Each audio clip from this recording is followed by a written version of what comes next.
progress report on the DIY team project Smart Water Irrigation System.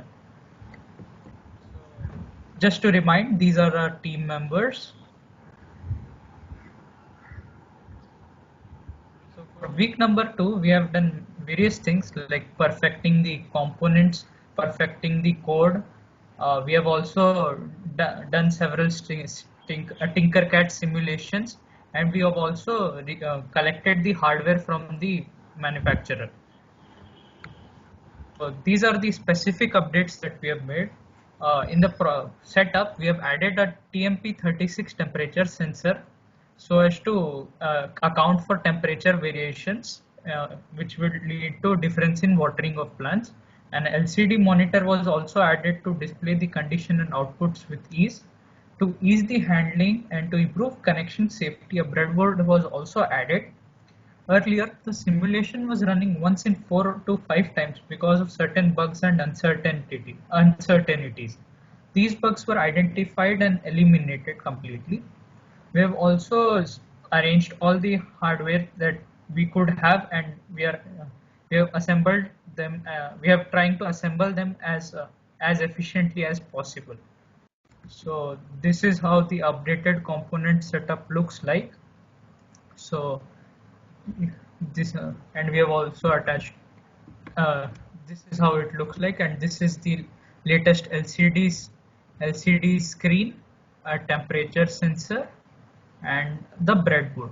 Now I would ask Paritosh to take it from here.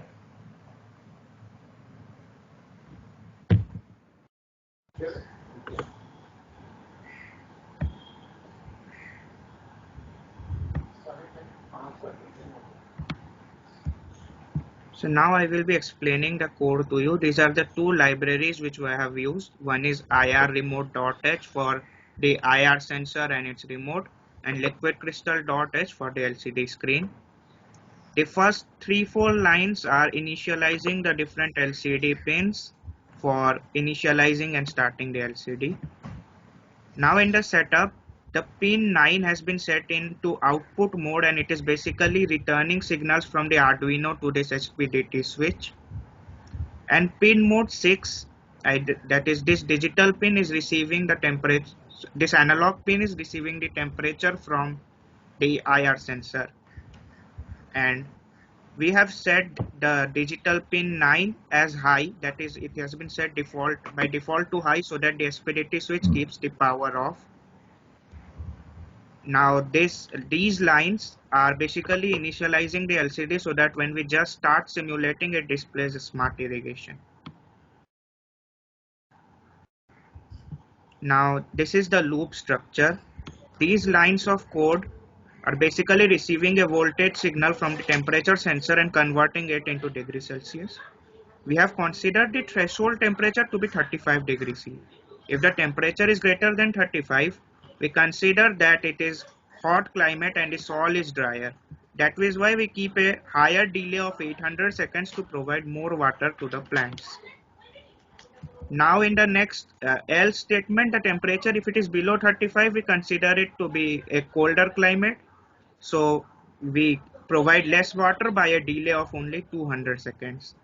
Now the temperature, since we do not have temperature sensors in Tinkercad, we are using a IR sensor, but a proper temperature sensor can return the exact moisture values, and we can use that data for more accurately delivering water to the plants depending on the moisture content and the temperature at that particular time.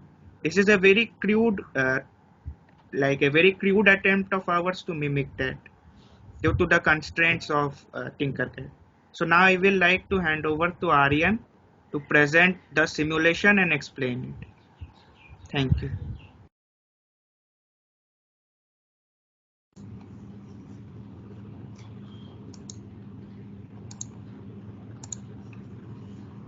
We have tried to simulate our project using Tinkercad.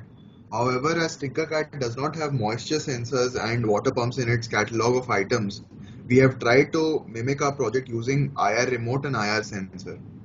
I'll be running this simulation with two different temperature values, one greater than 35 degrees Celsius and one lower than 35 degrees Celsius.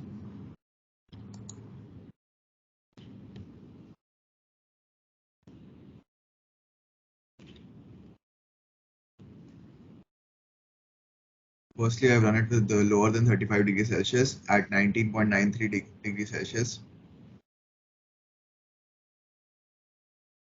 We can see the spike in oscilloscope. Now I've increased the temperature. I run it again at 79.8 degrees Celsius.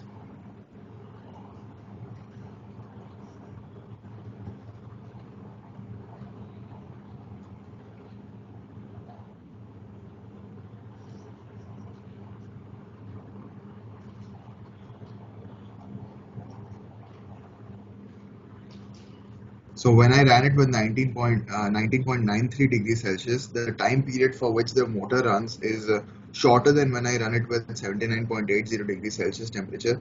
This is a new feature that we've added to our project this week.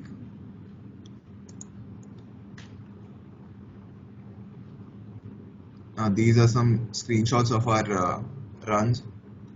Firstly, this is at 19.93 degrees Celsius. Next.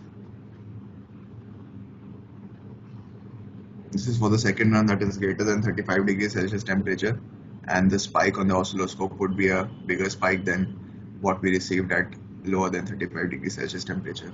Now I'd like to hand it over to Shamit. Okay, to sum up our progress over this week, we added certain components to our project which were recommended. Then we utilized them to create a layout of the system in such a manner that maximum efficiency could be achieved. Next step was scrutinizing different variants of codes and identifying the best suitable one to be used. Then testing and dry running them several times to observe the kind of output the system gives.